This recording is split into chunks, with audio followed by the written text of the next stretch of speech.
Good morning, guys. Okay, ang aking breakfast.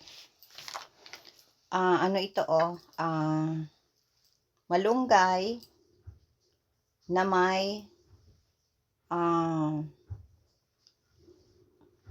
yan, itlog na yung ano yan, yung natural na itlog. Yan. Lagay ko dito. I'm gonna text Jerry later to let him know that we're gonna go over it tomorrow to get that red money. Yeah, I'm doing my life. Oh, okay. And okay, you take care of. Well, enjoy your Yeah. and everything. Bye. And then ang lanang linagay ko dito ay yung yung healthy lana. Yan. Yan. Yan ang aking breakfast. At tapos meron akong yung ito toast. Tapos ang nagbili ako ng cheese, yung pimento cheese whiz, kasi gusto ko malasahan kung anong lasa. Yan. Yung tinatawag na cheese whiz. Ang lana kong ginamit pala, olive oil. Yan. Itong ito,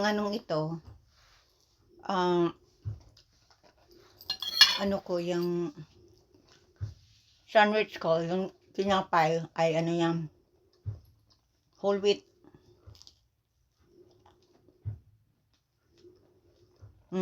Sarap. Masarap talaga ang yan. Medyo maalat-alat lang, excuse me. Medyo maalat-alat lang itong cheese na ito. Sana bawas-bawasan ang asin. Kasi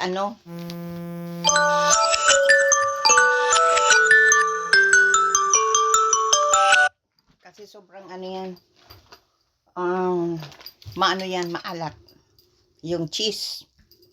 Siguro hindi ako sanay. Kaya sobrang alat para sa akin.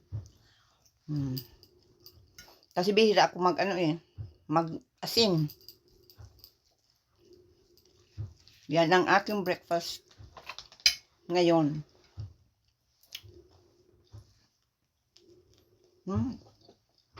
Masarap.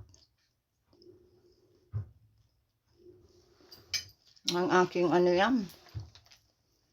Itong aking malunggay, Frozen ko itong malunggay. Kasi kung ilagay ko lang sa fridge, madaling mabulok.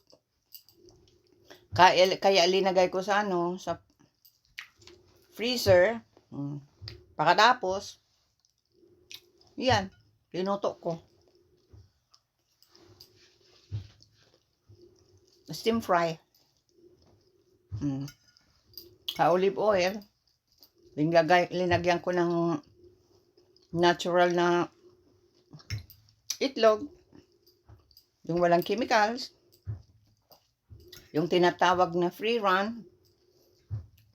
Kasi kakain sila sa sarili ng nahanap silang pagkain. Hindi sila binibigyan ng pagkain.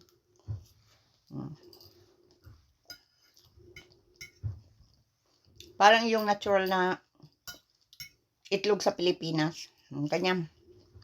Medyo mahal, pero okay lang.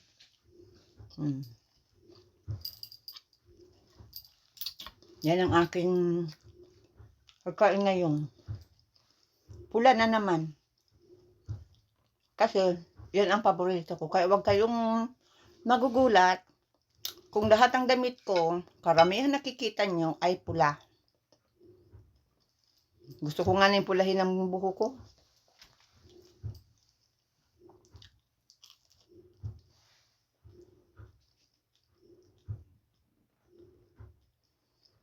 Yan. Medyo mainit ngayon. Kaya siguradong